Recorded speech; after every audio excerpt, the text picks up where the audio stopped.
separate administration tangin the money sign toroga madugi minimum onje laga hujiki deputy chief minister p had to tamone ke sine ba hujiki sarkar jana adugi matata manipur da sathiri je mangon da piri base mayam nanmai tv da haina de ai ngasi haijage hujik deputy chief minister oiriba mitop na lawba nupi se duga aine yadaba organization hai tare nongi yam kapsilak bu kambu je sigi kangpupi gi madam ji da piri ba phamje mayam na kaurang badi ai rural development and panchayati raj adoi taragdi makhoi gi tiger road makhoi German road mangphau na roi haiba yagadra yes masigi manung je hidden agenda karino state government parliament state government madugi agenda karino adigi moi git kari tamo tribal and hills have kano moiti tribal affairs and hills to madugi do atop chingi ama leina mla madu da pidra mo loi pisil je kari no mo loi pisil je kari no mase state ki deputy chief minister ne khoi yare ba rdpr ki minister ni ju yare ba muti e du jo khoi yare ba luri di Manipur history the nominee khalaga secretary the nominee to check sign the ya duri na traga file su ya duri nominee to na secretary the nominee phame hari je deputy chief minister masi karamba lalong no ba sigi manung the lady po se kari no si khoi nei ne bam changa bani ko si ju lalong amani ko masi india ga mena sanari bra state sigi luching bu sing na sanari bra dei khang de but masi yamna questionable oi ba po ne adugi matung da moi khoi nei haining bu se kai no hai kanda ngasai gi Singi kanu si cuma loi pasien kere, adi RDPR jo pasien kere, RDPR payar kati aku municipality ki adu ki ada ki mayam lama kaya khangam magata ke, aina si maku challenge tok jo benate ko ina hajari se, aku ki Manipur ki lay riba, aku ki local body ki mayam ki lay riba pon, adi ADC da naga ku ki lay riba isu mayam si da, ma RDPR payar apa ni nama na tong ni mo torok pa kanda mo isu ama mo thoro idra. Si mana si ko mamara mi chat sa na pangpi da bisin ba aduga them bagi mong mo ure ba seng na idi seng na them mani lawe ba sai ta mona de hai mo itu withdraw tawdri mo na pi ki statement separate administration tan gi bagi potu withdraw tawdri adu separate administration de adum lai ra bane bu Manipur se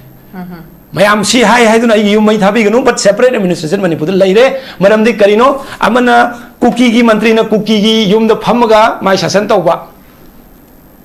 Impan da lak tabi da sasan tawba yare hujik adagi akhoi gi tam gi chief minister na tam da dum lai re jing da hujik chatlaga sasan tawba yadri maruina kangpok pi chuchanpur sarkar ni magi deputy chief minister ni mana chat ke hardi ke do yadri bno adu som da akhoi ke do chatri no maitai na ki bi chattabani gain si posi da de hujik nan si su jata da chinjin gi mo yam du kai lai rage ba si posi cnb ro bu hujik su hai bi ro ba dong gi chief minister ni dong gi kendra ge mle ne ba nrc gi stem to bi ro kari ki damak tan Manipur ki history da han moina si real party rasa du da si ke do moi da piri no gain si question to biro ba state ki issue da question to raktre ba aina Facebook to ubni subject to correction mamang da thoi ba nupi du da IRB masa no pa lai na soidre gai mayam thagat nei ko se su da no mitu da live comment da khoinu ujaba se asida ngangi ba nupa asidi soidre sigi masa du IRB siga je haina ri je prajana hari pose means अनेक मी खरनी है बने दा आई सिंजमई केंद्र दी काय खुमन जई सिंजमई केंद्र ओइना मयाम दो आई मधु represent तो बदे आई मधु लाले हाय गने बा सिंजमई केंद्र सु अटोप केंद्र मयाम लेरी केनो बीजेपी या तब कोक सोम लेई केनो तम अटोप केंद्र मयाम लेई केनो अखोय तमो हिमो चंद्र ओइ लेरी अदगी अखोय तमो रोमेन लेरी मयाम लेरी सिमो gi jumi मयाम लेरंगनी ना अदना सिंजमई केंद्र ना केंद्र ओइना पुलम ओइ खरना उनबै वानी मोइ खरना सिंजमई केंद्र योन थोकबो ओरंगनी नुमितु अदुना सिगुम्बा हंदकी सरकार जिगी यामना नुंगनांग बाय तारे तमो माथों मरम खंगदब करिगुम्बा याना याना तौबा अमा यावरी अदुना सिगी पोसिमा को यामना क्वेश्चन तौगदबनी कनामता सुनु तौदे अदुना मखोइना पंगतौ तोरक तारगदे tiger road German road ngarang nan kata खोगी ऑनरेबल एमएलए करी किमनाव होकिमनगा ऑनरेबल होम मिनिस्टर थारमिबम ची मयाम दु यंबियु फावदो फावगिन तौननबा सिगी लंबी सेमबियु सी लंबी सेमबियु गायना अदुना सिगुम्बा प्रपोजल मयाम गाजे यौरगा अप्रूवल का लाख तारगदी लोरे तो मणिपुर यारे मोय सुला लात्रजु यारे हारानी अदुना सिगुम्बा मयाम से लैबनी नंगसे आई मणिपुर की प्रजादा इन हाइजनिंग बुसी सुरेश पु बीजेपी ओन उब तोपिरो तमोनि के मु कांग्रेस ओन उब तोपिरो अखोय तमोबु एडिटर ओन उब तोपिरो करी ओन उबिगा तबनो मणिपुरी अमा ओइना मणिपुर नुसिबा मणिपुरी अमा own उबिरगा इसेबुसु साइगी इचेगी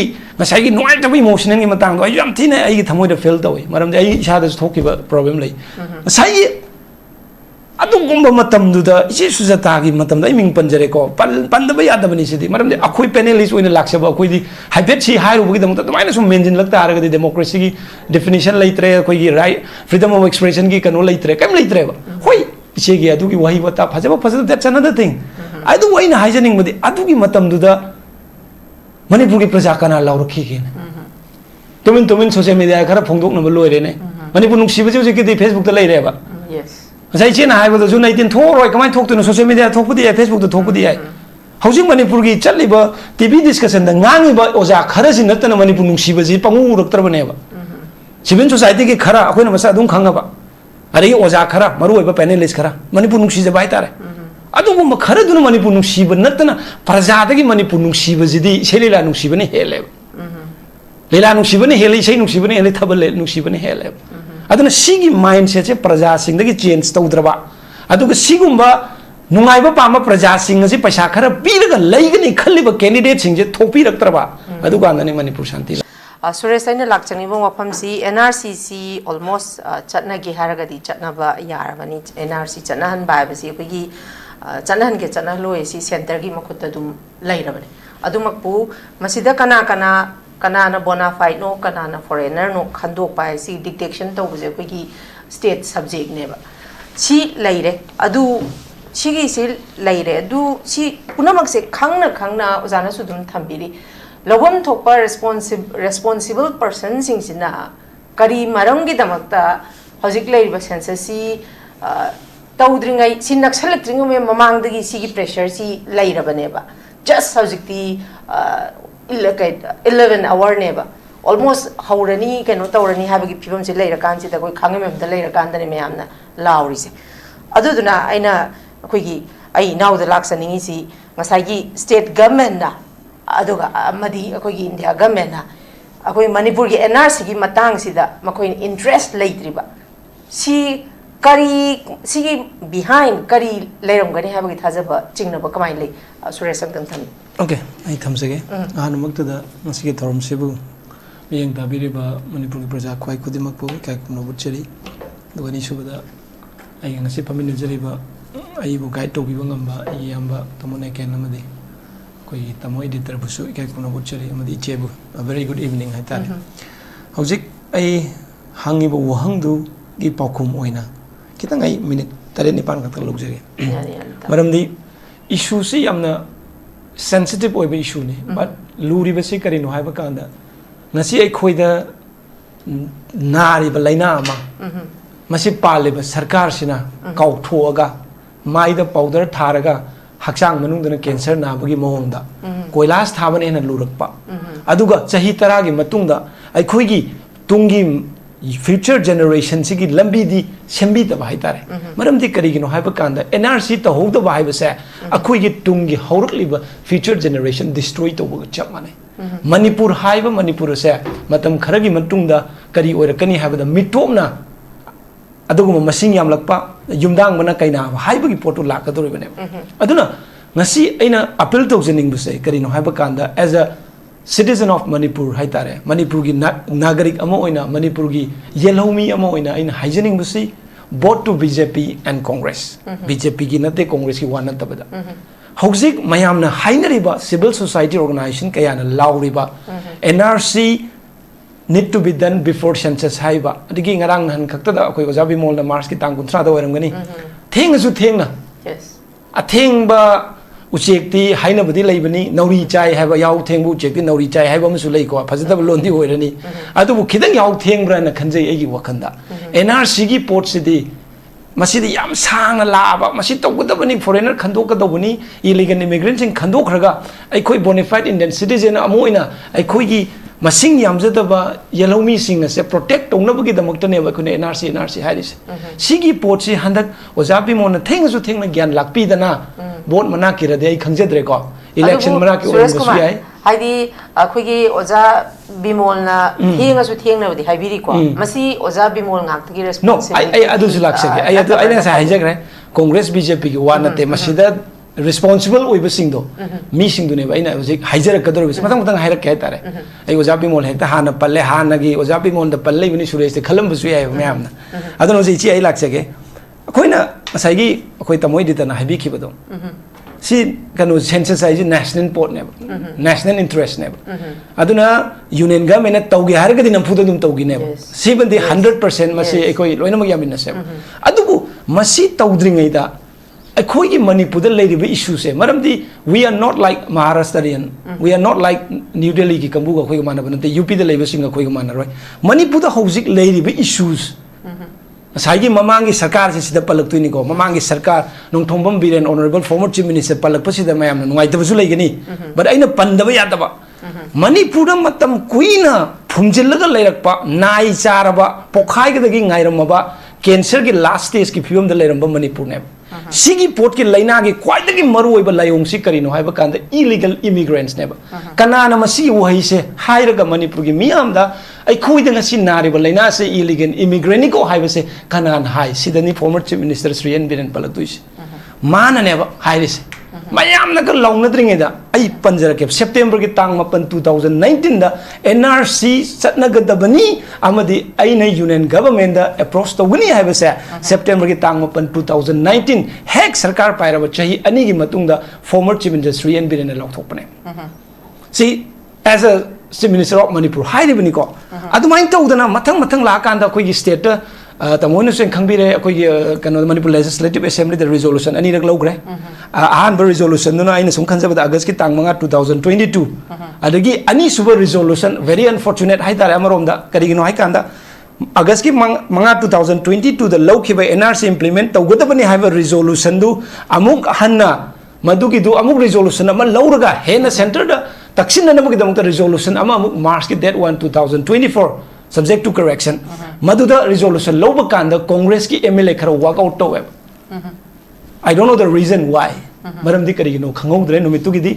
but mayam na haina bada makhoi na kari go khara tausi haibada yaba yadaba adu ada leiramagni maram de ai yamna madugi parliamentarian sunate assembly ki leiriba do's and don'ts magi leiriba kari haidar house proceedings mayam leiramadi ai but luri badi kari no haiba kanda khoi na khangada sa Manipur की ओइबा अचौबा issue ओइबा तारगदी we should forget about who we are whether I represent Congress or BJP कौगदौबनेबा मणिपुर की क्वाइदगी मरु ओइबा ngasi Manipur की प्रजा सिंग the क्वाइदगी मिपाइनरिबा अचौबा लाइना ओइरिबा अदुगुम्बा illegal इमिग्रेंसी खंदोंनबगी क्वाइदगी अचौबा खुलाई ओइरिबा NRC चनहनसी हाइबा कांदा कांग्रेस ना मार्च की तांग 1 2024 दा स्टेट असेंबली दगी मैखोगी एमएलए खुदिमा वर्क आउट तौरगा मपान द थोगा प्रेस द वांगांग बदुदी आइगी ओइनदी आइना चुमना हाइजरबदा irresponsible people's representative ni haina aina logneब haduga ngasi ai usi ai congress ki pot tum haijare ko ngasai ojabi mo lai se kari gino illegal immigrant haisi moi pallu ya natte ojabi mo kakta natte honorable MLA Sri Kangujam Ranjit taruk hena karabani manipur ki house proceeding fazana khangabani ngang ba haiba sak ba haiba lao khong ba haiba mayamna taba nuaina ba dramatize to ba hai krama yamna experience lebe MLA ne but unfortunately handak the lution kiba last session da mana manipur legislative assembly da kari hai ge haibu illegal immigrant khandok to ba yade haiba sima handak thame अदोइब तारगदी आइन हाइजनिंग बदी illegal immigrant खदोक्सिना हेक सरकार पाइबदगी लाउरगा लाकपा former chief minister Shri N Biren लाउरिगी मतमदुदा कांग्रेस बीजेपी के वखन थादोक पिरमलगा अदु मतमदुदा पुन्न लौमिनरमबा ओजा बिमोलसु ओइरो former chief minister N Biren सु ओइरो ओदगी बीजेपी की अतोपे एमएलए सिंगसु ओइरो अदगी ऑनरेबल एमएलए कमुजम रंजिसु ओइरो पुन्न लौमिनरमगा तारगदी ngasi manipur ki praja singna laurukdringeida masigi NRC se hana torumbusu yadabrasine ba in haijaning is ai khoi masen gi marakta isina tawkiba poto afabo itaragu isi ga iga sagai punde mangondai support to ba yade haiba sigi mindset ma koi change to gi matam lae masine ba as a youth amoin amna penjedri se congress su mangaire BJP su mangaire in haijadoi hojik paliba BJP ki sarkar ai ngasai hek hojabada haijabado hojik paliba BJP ki sarkar sina taurisina karino haiba kanda इमा लेबाक मणिपुर सिदी नारगा ngak yawraga hojiki lekhat pangamdraba ima lebak neba karam problem na illegal immigrants infiltration mayam duna drugs ki issues adagi poppy ki issues adagi border fencing ki issues ngasai ki FMR ki issues sigi mayam je loina na thairamaga hojik se kaidoge hai kanda akhoi gi di tawdaba yade karino koilas tharaga loire haibarom da focus tawre adu waina haijening badi adongi pukta cancer नारगा लेरबा liver cirrhosis नारबा अदोमना अदुगा माइदा powder थारगसु liver cirrhosis कनबंगमोय कोइलास थाबदी मतम लेरगा थासी लिवर सिरोसिस फालब मतुंगदा अखोगी माइजु मकाला मकनी अदुकांदा पाउडर थाबियु मधुना मणिपुर की प्रजा सिंह तुंगी मिरोना चप्प याब लंबी अमा पालिब सरकार सिना हाना सेम दरकार ओय मधु पुनमंगना थैरम लगा ngahak ngahaki oiba yana yana ba mong da haitare national highway ji chatpa yaina kanana chatkanu haige ga ni amna tabada nungai taba akoi gi praja gi manipur gi praja gi thangoi da leiba akoi gi ihul kham da ba mi amana ngang da ba bihar da gi lakpa bihari amana ngang da ba gi mong adagi nagaland da gi lakpa nagamis amana ngang da ba gi mong da hauji highway hange akoi na haijening base hangena lobiri ba singmang thabiro अखोई जो flight ticket कक्नब पैसा लेजद्रे बस the लुपा 7 नत्रग समपन the कोई चचरगे विंगर द कोई दिमापुर योजरग train तोंजरगे सिनेमा कोई नाइजरिस इसे नुपी अमन ngarang nan गुवाहाटी दगी आई सोशल मीडिया द उजबने माउगी सन सिंजु चादब कुइरे गाइदो मागी थमोइ दगी थोरप वहिने बमतो अदुना अखोइना हाइजनिंग दि करिनो लुरब मणिपुरगी ngasi लेरिबे सिचुएशन सिदा हौजिक पालिबे सरकार अदुम हाइजरगे हौजिक पालिबनिना ngasai tamona दि हाइबिख्रे पालिबे सरकार से अदुम ममिंग तगी ओइबा सोमदगी इंजिन लगा पंग्या दे याबा मोइना हायु हाय कंदा हायबा हायगनो हाय कंदा हायब्रा मदु मदे आई खंगजद्रे मरंग बीजेपी दगी जो लाथोक सरबनिना को आई उजद्रे मनुंग ही वरी ददि अदु ओइना हाइजनिंग दि कइनो हायबा कांदा हौजिक मणिपुर दल पालिबे सरकार सिना प्रजा की इहो ngairaga thabak tawbudul tawbigano हौजिक Manipur दल लेरिबे इशू से नखोइना पालिबा लेंगाक असिगी यावरिबा मिनिस्टर खरना ममांगी मिनिस्टर ओइरिङैदा खंगबा इशू ngaktani ngasi नखोइगी चिन्दगी करिगी दमकता इशू सिंग असिगी मतंगदा वयमत पंदबनो हाइबसि यामना क्वेश्चनेबल ओइबनी अदोइबा तारगदी एन बिरेन हाइरमबनी इलीगल इमिग्रेंट अदुदी आइदी अनोबसि मिनिस्टर नि आइदी हाइरोइ मागा इगे यानदे हाइगदुरिब्रा ड्रग खंदोक्सी हाना बिरेन लावरमबनी आइदी ड्रग खंदोक पंगमोइ हाइगदुरिब्रा बॉर्डर फेंसिंग तौसी हाइबसि बिरेन लावरमी अदुना आइदी बिरेन गे यानबा टीम दे यावबन नते अदुना आई border fencing tawba ngamoi haigdoribra haibasine hauji laiba question je hauji paliba sakada ina hangjaningi se hore nongala sengdo harapasu yai ko but manipur gi praja khudung da appeal tawjaning se leader oigera oiroigera insin bada chapagi thabak tokse aseng ba adom adungi mang da tariba problem adom na numit khudingi ngasi khabar da kagas da radio da tv da laurga leiraba nrc illegal immigrant khadok pa haibase manipur gi issues ni mas manipur gi issues da interest lorokta manipur gi issue sida hena focus torokta bagi damakta paliba lenga sida chaibani as a citizen of manipur as a responsible citizen of indian union haitare aduna aikoina ngasi democracy gi citizen amoina akoi gi right kara exercise torokpa kanda phajin punsinba natraga phabagi mahuta mioi khara namu kaidoba praja mioi khara khomjil laga maduda force ama pisil laga हाइरिबा मियोय अचुंबा ngang adu machin menbagi matamdo madu natte maramdi kaino haiba kanda nekhoina ngasi odiba MLA do manipur gi miyoy lakh 13 na nekhoi bo vote piraga oikibani nakhoina miyoy lising ama ani khomjil laga nakhoi gi yanabagi mawong da miyoy sing aduna achumba ngang liba ichin inaw ise ichal kaya da machin menaba honor taragadi miyoy lakh 13 na nekhoi da torokpa andolon da nekhoi thengnaba ngamoi habisine ba ina thamjane gise aduna NRCC चना हनबा हाइबसे हौजिक पालिबा सरकार जना क्वाइदगी first most important मैखोगी agenda ओइबिगदबने मदु ओइदबा तारगदी नैखोइना पालिबा सरकार सिदि थानी चटकनी थाजदेसिना इन हाइजदोइसे मरमदि मणिपुर की प्रजा हौजिक सावबद लोइरे खर फगदर तौरुइ मयाम आशा तौरुबसि करिनो अस अनोब सरकार अमा लाए अनोब सरकार दि कैदौइ हंदक लाइबा अनोब सरकार सिदि करिनो हाइबा कांदा वोट मनाकी PR लेते हाइबा यानबा थिकागी बिल नों खरा फंगदोक फंजिन तौनबा ममिंग तगी ओइना लाकपा सरकार अमरा हाइबसे आई वंग हंजनिंगी अदुगा लोसिलकपदै चे आइना अमुक हाइजनिंग मुसे करिनो हाइबा कांदा आई तमोने केंदे यावरे कांग्रेस तमने टेक तौजबा नचदे ngasi oja bimolna ikhang khangौदना NRC का पलकपसे आइदि हंदकी लाइबा 2027 की इलेक्शन सिगी मैखोगी एजेंडा से सिगुमबसिना ओइरजिरा गायना खलकपो ओइरमसु याय आइना हाइजरे से सब्जेक्ट टू करेक्शन नि आई मदोंग चुमे हाइबदि नते को ओजा बिमोन खनमो खंदे इन उजब नते अदुगा हंदकती कांग्रेस बीजेपी यामना वागने इलेक्शन दा इसे सब्जेक्ट कसी टॉपिक से गदि मरी लेना दे दुबई थमजगे बीजेपी कांग्रेस यामना वागने मरमदि करिगिनो बीजेपी कांग्रेस से दिल्ली दति फरमबा यायबा मणिपुर लेमा हेक योराबा मणिपुर की इम्फान मयून से हेक योराबा इचे बीजेपी की सालम थम्बान दो असिगी थम्बान संगलेन ददी मसू दो हंगपान कांगता ngaire कांग्रेस की न मोई की खुबाक से हेक मोई की बीटी पाक से हेक योरपदने खुबाक से खुदना ओंथोरगा खुदना मोइन थोरे सीदने बलूरी से you should have a guts to talk with your central leaders you should have a guts to convince your central leaders Delhi की पार्टी ने हारगबु मणिपुर की नखोइसु स्टेट की प्रेसिडेंट निना मणिपुर की नखोइसु स्टेट की सिगी रिप्रेजेंटेटिव ने चलगा नखोइ की सेंट्रल लीडरशिप टू फाइट टौ कन्विंस टौ एनआरसी तौगदबनी हौजिक तौदब यारोय सी तौद्रगदि मणिपुर मै चाकने हाबिउ अदुदि हाइददने सोमदा आईआरबी लिंखलनी हायरे गार हराउर चे थोले ngasisu aina sum ujabada loire ne IRB की करी लौन दोइनु दे खंगदे को अदु हायरे थोले हराउरे अदु इतारदि कैनो मीना थेमगा चटप सरकार हायबदु लायब मदु कोइ पामजदे हायब अदुना लास्ट आई 1 मिनट खतर लौजरगा आई करिगुम डेटा खितंग थमजगे तमोनी नबुदि थंबिख्रबनी इसे अखोइना ngasi NRC यामना इंपोर्टेंट ओइरे से करिनो हायबा कांदा मणिपुर डेमोग्राफिक इनबैलेंस में लेरे मसाई अनरिकॉग्नाइज्ड विलेजेस में हम हेंगलपा 996 अदगी अखोई unnatural growth of new villages हाइतारे सिगुम मैम से सिदा यामना चिंगनिंगाई ओइरिसे मसी आइना चिंग तम खाइदोकपगी नचेदेको आइना डेटा अमखक पुजरैचे चुरचानपुर 1969 की रिकॉर्ड लेरंबा मखोई विलेज मसिंग जे ओनली 282 ने दुग ngai बदी 2023 दना 842 विलेज सोंगा हुफु हेंगलिने अदुगा मणिपुर इम्फाल मनुंगदना हेंगलिबा विलेज मसिंग जा ओनली 29 खक्तने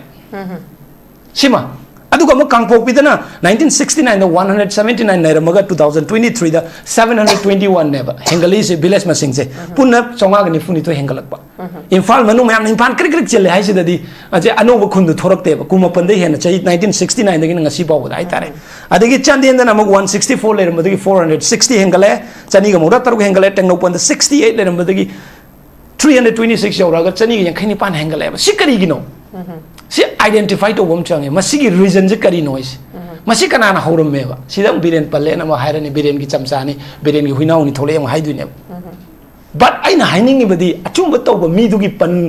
मदुने हेना फैबा मणिपुर योंथोप मीसिंग पनगदोय सरुपुदी मणिपुर कन्ननब होनरंबा अखोई मांग थारगा अखोइना उजदबा अखोइना खंजदबा खरा खुदो मी थिलगा ताकपिरंबा honourable former chief minister Shri N Biren पनमना सरुकशाम हेना फैसिने बाइन हाइदुसी अदुगा अमना क्वाइदगी नुंगाइत्रिसि करिनो हाइकांदा ngasi मणिपुर की प्रजासिंगदा आइना अपील तौजनिंगबसे ngasi पालिबा सरकार असिना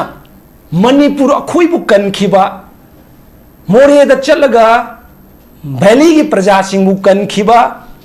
अहिंग नुंथिल तुमदना बोम मरकता मयाम हेना बाइरेन चटखरबा कमांडो ऑफिसर अमगी खोंजेन ताखरबा अमदी इयाम्बा आनन कोई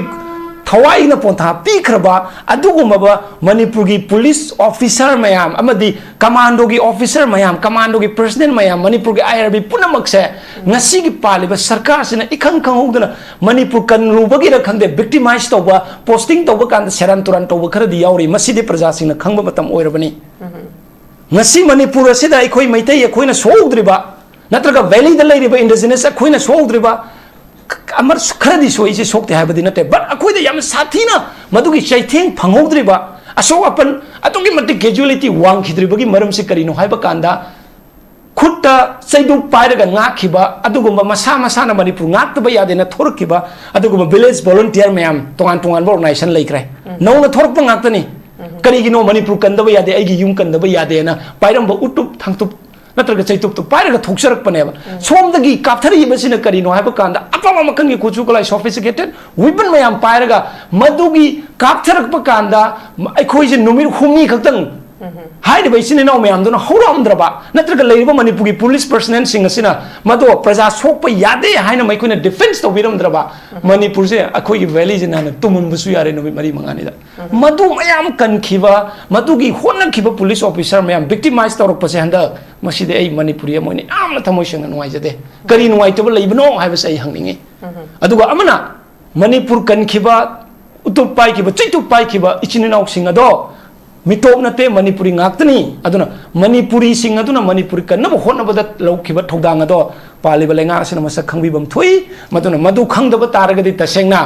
manipur ki praja gi achowa ihau ama lakpa kanda paliba sakasana khara wagani aduna masi haijaraga ai han ground se tansinjage okay thank you very much makha lakchage inau Suresh subject si tasengna aikoina haidi mikhalda karamba मिहुत से खनगदगे हाबसी तसेंगना मसीगी अचौबा अरानबा मखकी ममीने ngasi अखोइना थेंगनरिबसे एज अ यूथ लीडर अम ओइना को हाइदी पॉलिटिक्स की मतंग दसु इनाउ सुरेश अदुम मामुताना खंबिरिबने अदुना लाकदोरिबे इलेक्शन सिदा अखोइसे मतम जु लैत्रबने अदुना एज अ यूथ लीडर अम ओइना ꯃꯤꯈꯜꯗ ꯀꯔꯝꯕ ꯃꯤꯍꯨꯠꯇ ꯑꯩꯈꯣꯏꯅ ꯄꯤꯒꯗꯒꯦ ꯍꯥꯏꯕꯁꯤꯒꯤ ꯃꯇꯥꯡꯁꯤꯗ ꯈꯤꯇꯪ ꯑꯩꯈꯣꯏ ꯍꯣꯡꯗꯣꯛ ꯍꯣꯡꯖꯤꯟ ꯍꯥꯏꯗꯤ ꯃꯤꯑꯣꯏꯕꯁꯦ ꯂꯣꯏꯅꯃꯛ ꯐ꯭ꯂꯦꯛꯁꯤꯕꯜ ꯑꯣꯏ ꯂꯣꯏ ꯐꯤꯖꯤꯕꯜ ꯑꯣꯏꯕ ꯉꯥꯛꯇꯅꯤ ꯇꯉꯥꯏ ꯐꯗꯅ ꯂꯩꯔꯤꯕ ꯑꯩꯈꯣꯏ ꯄ꯭रिꯚꯦꯂꯤꯡ ꯁꯤꯆꯨꯋꯦꯁꯟꯁꯤꯗ ꯌꯦꯡꯉꯒ ꯀꯜꯍꯧꯗ꯭ꯔꯒꯗꯤ ꯁꯦꯟꯁꯁꯁꯦ ꯑꯗꯨꯃ ꯇꯧꯁꯟꯈꯤ ꯇꯥꯔꯒꯗꯤ ꯑꯩꯈꯣꯏ ꯗꯤꯂꯤꯃꯤꯇꯦꯁꯟꯗ ꯁꯣꯛꯂꯛꯄ ꯍꯥꯏꯁꯦ ꯑꯩꯈꯣꯏ ꯀꯌꯥꯃꯨꯛ ꯁꯣꯛꯀꯗꯣꯏꯅꯣ ꯍꯥꯏꯕꯁꯦ ꯃꯁꯤ ꯑꯩꯈꯣꯏ ꯍꯥꯏꯗꯤ ꯑꯩꯈꯣꯏ ꯈꯔꯅ ꯄꯪꯋꯥꯗ ꯋꯥꯕ ꯋꯥꯒꯗꯕ ꯃꯤꯅ ꯑꯗꯨꯝ ꯋꯥꯗꯗꯅ ꯑꯗꯨꯝ ꯆꯧꯀ꯭ꯔꯤꯒꯤ ꯀꯜꯂꯒ ꯑꯗꯨꯝ ꯂꯩꯕ ꯁꯤ ꯃꯇꯥꯡꯗ ꯀꯩ ꯍꯥꯏꯅꯤ ꯏꯟꯈꯠꯂꯛꯏꯕ ꯌꯨꯠꯁꯤꯡ ꯑꯗꯩ ꯅꯧꯅ ꯚꯣꯇꯔꯁ ꯆꯜꯂꯕꯁꯤꯡ ꯁꯤꯗ ꯀꯔꯤ ꯀꯔꯤ ꯃꯦꯁꯦꯖꯇꯤ ꯀꯃꯥꯏꯅ ꯄꯤꯅꯤ? ꯑꯣꯀꯦ ꯑꯩꯅ ꯊꯝꯖꯒꯦꯁꯦ ꯍꯧꯖꯤꯛꯀꯤ ꯏꯆꯦꯅ ꯍꯥꯏꯕꯤꯕ ꯑꯩꯁꯦ ꯌꯨꯠ ꯂꯤꯗꯔꯁꯤꯁꯨ ꯍꯥꯏꯅꯤꯡꯗꯕꯅꯤ ꯐꯦꯁꯕꯨꯛꯇ ꯑꯃꯨꯛ ꯁꯥꯟꯗꯔꯥꯟ ꯏꯅꯔꯛꯀꯅꯦꯕ ꯌꯪ ꯄꯦꯅꯦꯂꯤꯁ ꯍꯥꯏꯕꯤꯌꯨ ꯍꯌꯦꯡꯗꯒꯤꯗꯤ ꯍꯥꯏꯗꯤ ꯑꯩꯈꯣꯏꯁꯦ ꯂꯤꯗꯔꯁꯨ ꯑꯣꯏꯖꯗ꯭ꯔꯤꯀꯣ ꯌꯥꯝ ꯅꯍꯥ ꯑꯣꯏꯖꯔꯤ ꯑꯗꯨꯒ ꯅꯍꯥ ꯑꯃ ꯑꯣꯏꯅ ꯑꯩꯅ ꯎꯖꯕꯁꯤ ꯍꯟꯗꯛ ꯂꯥꯛꯀꯗꯧꯔꯤꯕ 2027ꯒꯤ ꯏꯂꯦꯛꯁꯟꯗ ꯑꯦꯕꯁꯣꯂꯨꯠ ꯃꯦꯖꯣꯔꯤꯇꯤ ꯀꯅꯥꯝ ꯂꯥꯛꯑꯔꯣꯏ ꯁꯤꯃ ꯃꯌꯥꯝ ꯒ꯭ꯌꯥꯟ ꯇꯥꯕꯤꯔꯣ ꯗꯦꯜꯂꯤꯅ ꯁꯥꯟꯅꯔꯛꯀꯦꯔꯥ ꯗꯦꯜꯂꯤꯅ ꯖꯒꯣꯏ ꯐꯅ ꯁꯥꯔꯁꯨ ꯗꯦꯜꯂꯤꯅ ꯆꯥꯝꯃꯉꯥ ꯆꯞꯄꯤ ꯐꯅ ꯊꯤꯜꯂꯛꯑꯒꯁꯨ ꯑꯦꯕꯁꯣꯂꯨꯠ ꯃꯦꯖꯣꯔꯤꯇꯤꯗꯤ ꯅꯦꯁꯅꯦꯜ ꯄꯥꯔꯇꯤ ꯑꯃꯇꯅ ꯁꯨꯐꯪ ꯐꯪꯉꯔꯣꯏ ꯁꯤꯃ ꯀ꯭ꯂꯤꯌꯔ ꯑꯣꯏꯔꯦ ꯅꯝꯕꯔ 2 ꯑꯩꯅ ꯍꯥꯏꯖꯅꯤꯡꯕꯁꯤ ꯀꯔꯤꯅꯣ ꯍꯥꯏꯕ ꯀꯥꯟꯗ प्रजासिंजे अखोइना सुम सोशल मीडिया पाइजब उरे बीजेपी जो खीरे कांग्रेस खीरे बीजेपी खीरे कांग्रेस खीरे मरम लोई उरे मोइना सानबा ड्रामा लीला लोई येंग्रब ngakतने प्रजा अदुना अखोइना हुजिक येंगदबुसे करिनो हाइबा कांदा बोट मनाक्तदि ngसाइ तमोने केना थंबिरिदो अइगिजु अइ जगादो जे अदुम थाबल चोंगे हाइ आइ जुम ताजब तम थाबल नि खंगदे लीला नि खंगदे बोट मनाक्सिदि हेंगलेबा सिम लीला पार्टी ने सौरपदी आइ कोइना हाइजरिसे मोखोइगी बुद्धि पोइनु था ओरमबदी आइ बट मार्च अप्रैल मे सी कनो अंगांग सिंगी एकेडमिक कैलेंडर दा यामना इंपोर्टेंस ओइबा मोइखोइगी मतम ममनेबा मोइखोइ डिसीजन मेकिंग प्रोसेस दा ngसाइगी 10 कमुजु हाइदरोनी 12 कमुजु हाइदरोनी सी कांदा मोखोइ थाबन चोंग ले तारगदि माइ पुनसिदा करि तौगदे खनबे वखनदु चंगरोइबा मरमदे अहिंग जुपम जब थाबन चोंगरोनी जगोइ सारोनी sei तारोनी हलकपदा मा डिसीजन लौंगमरोइबा अदुना सिगुम्बा इलेक्शन मनाने हाइरा हाइरा हराउ कुमै हेंगली से मसीदे ख्वाइदगी मरुइबा दाइत पुगदौदि कनानो हाइरा कांदा लीडर दि मसाना मथंदा हाइजबा लीडर दि सोइ ओइदबा ओ पैसादि याम पारम बय ngसाइ तमोना हाइख्रे तमोनो जे हाइबदो पैसा क्याम पाइगे दो अखोइरोमददि अदु हाइदे स्माइ युमदि क्याम फजै गरी क्याम लै जेसीबी क्या सुरे गाइस सोमद चलेबा अरे अखोइ तमोने के नो क्याम लै जदबदि लेपल लोइद्रा भाइ नाइजरि चमचमना अदि अदुम चमना सिनेबा अदुना मणिपुर की प्रजा की माइंडसेट लैसे कइनो हाइ कांदा आई वोट के दुदा खंगदे एनआरसी खंगदे नो इलिगेन खंगदे आई गिदि हयंगाइना खुबी जे नमम दाइदा चोंगा चपीदो मसिंग खरा याम हलु सोमद लैरे सी लैरि मैदि कइदौनी नखोइना 2027 बाउदि वोट थादब फंगम याय 32 ददि वोट थादब फंगोइ सिने बाइना हाइनिंग सि प्रजा सिंग से प्रजा दा चै हाइब अमुक लाक्तोइनी प्रजा दा चै जब नते अपील नि मणिपुर कन हाइसे मणिपुर की मियोय लाख 50 की खुद लै एनआरसी चलनाहन हाइसे मणिपुर की प्रजा की खुद लै मरम करिगिनो हाइ कांदा करिगोम एनआरसी जे हंदक तौद्रे सेंसस जो एथु खलसे मणिपुर की ओइना सम स्पेशल कंसीडरेशन दाइ तारे खोइ इरांगी खोटकिनि अमगिनि हाइरगा अदुबो हेक मथंगी वोट लोइबगदे अदुम कंपलसरी तौराने अदु काना दो अदोमना पीरुबो वोट के अदोमना लौकिबो पैसा दो अदुना कइदौने नजाति योनबगी नोइ दाइता पुगदौने सिने बाइना हाइजनिंगिसि अदुना यंग वोटर सिंग द सोइना अपील तौजनिंग मसि कइनो हाइ कांदा हानदि कइनो हाइ कांदा अखोइदि इमा इपाना हाइबो मिदु दुम चटपा अखोइ बादि कांग्रेस की थादर मनिना नुम कांग्रेस बंगम नंबा अखोइ दौदि बीजेपी और मनि बीजेपी द बंगम नंबा सिमदि हंदक की लाकदरब इलेक्शन दि तागदब ममी मानदे अदुना मसिसु तहनबिगनु अइना हाइजनिंग मसे वोटर चलिब मी खुदिमक से मसाना मसागी डिसीजन प्रोसेस दा डिसीजन लौब ngमबा मियोय ngakतदनि अखोइना वोटिंग राइट पिरिसे अदुना अदोमना अखोइ नौना वोट थादगदरबा मदि नहासिंग दैना हाइजनिंग मसे मणिपुर कनबा हाइबसे नाहारोन सिंगी खुद लेबनि यूथ सिंगी खुद अखोइ इंडिया से वेरी यंग कंट्री नि अदुमाइन तौदना मणिपुर से यंग स्टेट अमगुमने अमरोम दा हाइतारे नाहारोन मसिंग यामबा हाइतारे यूथ अदुना अखोइ यूथ सिंगी खुद लै अदुना वोट थादब कांदा नत्रग वोट पीब कांदा चाक यामना पिजबा अद हिदाग यामना पिथकपा आई फजदे को होइजे अदुगो लीला यामना सानबीबा अदगी स्टेज दा ड्रामा तौब कंगु दा वोट पीबदु म तोपिरो क्वाइदगी खोइनि येंगदबसि होइ डेमोक्रेसी दा अफब कैंडिडेट के मागे क्वालिफिकेशन नतगा क्राइटेरिया दि लैते बट नसाइ तमोनी ना हाइबीबा लेबांग सिबा हाइबसे लेबांग सिबसि नानमै अदुम मा थोपा थिका तौले रोगा सप्लाई तौले रोगा था मंगादा फाटका थोरे मी दमदु लेबांग नुसीबा नते लेबांग नुसीबा हाइबसिदि मसागी ब्लड ते यौजगदबा मागी ngang थोरकपा मागी तौक थोरकपा मो मुतौदा खंगदौनी फोरा तलान सारमदबा याय पिसा पाइरमदबा याय थिगा तरमदबा याय अदुना सी मयामना खंगबिरगा vote पिबियु नत्रगदि Manipur C याररोय अदुगा ngasai ai matamsu yamna logjararoi ngasai tamwani na palakpa point khara daina sum haijening ba haitare si yar hudragadi yam phajadaba ngasai gi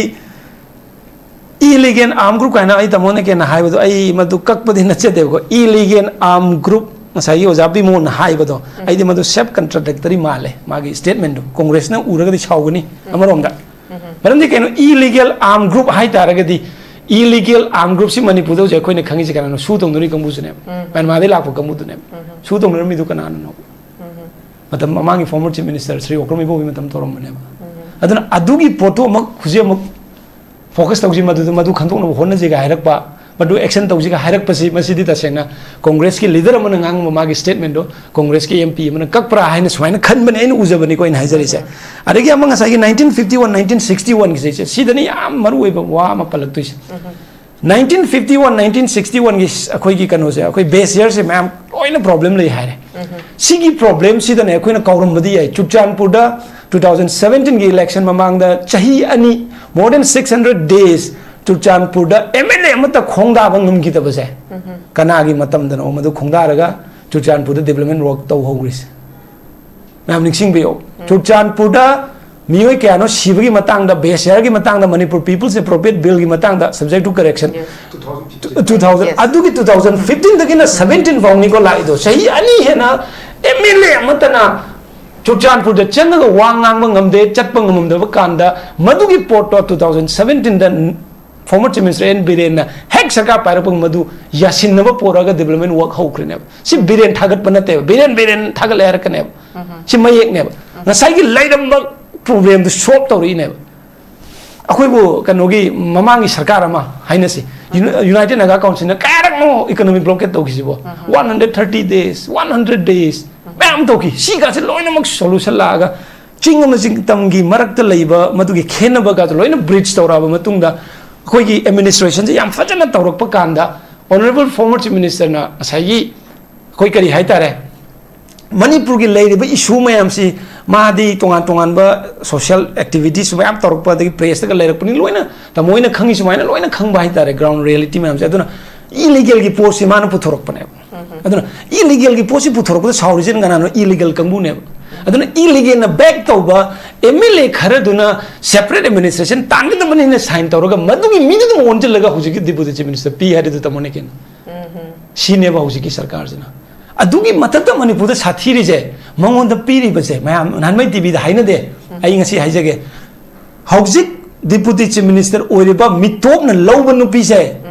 aduga aine yadaba organization haitare nongai yam kapsilak bu kambu je sigi kangpupi gi madam ji da piri ba phamje mayam na kauram badi ai rural development and panchayati raj adoi tarak de makoi gi tiger road makoi gi german road mangphau na roi haiba yagadra yes masigi manung je hidden agenda karino state government parliament state government madu gi agenda karino adigi moi git kari tamo tribal and hills haibra kano moiti e tribal affairs and hills to madu gi do atop chingi ama leina MLA madu da pidar mo na loi pisil le kari no mo na loi pisil le kari no ma se state ki deputy chief minister ne khoi yare ba RDPR ki minister ni ju yare ge ba muti e du jo khoi yare ge ba luri di Manipur ki history da nominee khallaga secretary da nominee duna check sign dau ya duri bra na traga file su ya duri bra nominee duna secretary da nominee phame hare je deputy chief minister masi karam ba lalong no ba sigi manung da leiri ba por se kari no si khoi nei no bam changa bani ko si ju lalong mani ko masi india ga mena sanari bra state sigi lusing sing na sanari bra dei khang de but masi yamna questionable oi ba po ne adugi matung da moi khoi nei haining bu se kai no hai kan da ngasai gi Singgi kanu si man loi pasien gre adi RDPR jo pasien gre RDPR pair ga di koi municipality ki adu gi ada gi mayam la ma kayam khangam ma ga da ge ai na ji ma ko challenge sok jo banate ko in hajari se akoi gi Manipur gi lai ba akoi gi local body gi mayam gi lai ba pot ari ADC da naga ku gi lai ba issue mayam si da ma RDPR pair ba ni na ma na tong ni mo tor pa kan da mo issue ma mo thoro oi dra si maina si ma maram cha cha da na pangpi da bisin ba aduga them bagi mong mo ure ba seng na idi seng na them bani lo we ba sai ta mona de hai moi du withdraw tawdri moi na pi ki statement separate administration tan gi bagi potu withdraw tawdri ado separate administration de adum lei rabane bu manipur se mayam si hai hai duna yu mai thabi gnu but separate administration manipur lei re maram de karino amana kuki gi mantri na kuki gi yum da phamaga mai sasan tawba impan da lak tabi da sasan tawba yare hujik adagi akoi gi tam gi chief minister na tam da dum lei re jing da hujik chalaga sasan tawba yadri maruina kangpok pi chuchanpur sarkar ni magi deputy chief minister ni mana chat ke habdi ke do yadribno adu somda akoi ke do chatrino mai te ne ki bi chatabani gain si posi de hojik nani se sujata da chinjin gi mem du kai leigrage ba si posi chen bi ro bu su hai bi ro ba dong gi chief minister ne dong gi kendra ge mele ne ba nrc gi stem to bi ro kari gi damang tan manipur gi history da han moina si real part ati ras adu da si ke do moi de piri no gain si question to bi ro ba state gi su da question to rok tre ba aina facebook to ubni subject to correction mamang da thoi ba nupi du da irb masa no pa le na soidre gai mayam thagat nei ko se su da numit du da live comment da khoinu ujaba se asida ngangi ba nupa asidi soidre asigi masa du irb siga je hainari je prajana hairi pose means anek mi kharani haibani da ai de singjamai kendra di kai khumna jai singjamai kendra oina mayam du ai madu represent to bode ai madu la le hai ga ne ba singjamai kendra su atopa candidate mayam leiri keno bjp ya da ko khom lei keno tam atop atop candidate mayam lei keno khoi tam mo chandra oi leiri adagi khoi tam romen leiri mayam leiri si moi gi jumi mayam leirong ni na adana singjamai kendra na kendra oina pulam moi kharana un mai wani moi kharana singjamai kendra yon thokbo orong ni numitu aduna sigumba handaki sarkar jigi yamna nungnang bai tare tamo mathong maram khangdaba karigumba yana yana ba tawba ma yauri aduna sigi posima ko yamna question tawgadawni kanam ta chunu tawde aduna mokoina pangtau torok taraga de tiger road german road ngarang nan kata koigi honorable mla kari kimnaw hokim naga honorable home minister tharam mibam chi mayam di yeng biu phawdok phawgin tawna ba sigi lambi sembiu si lambi sembiu gaina aduna sigumba proposal mayam ga je yauraga approval ga lak taraga di loire to manipur yare moi sula lak tarju yare harani aduna sigumba mayam si lei bani na ngasi manipur ki prajada ina hygienic musi suresh pu bjp yo uba topiro tamoni ke mu congress yo uba topiro akoi tamobu editor oina uba topiro kari oina ubi ga tabano manipuri amo oina manipur nungsiba manipuri amo oina ubiraga ise busu ngasai gi ngasai noi ta emotional gi matang do ai yam thine ai gi thamoi da fail tawai maram de ai isa da thokiba problem lei ngasai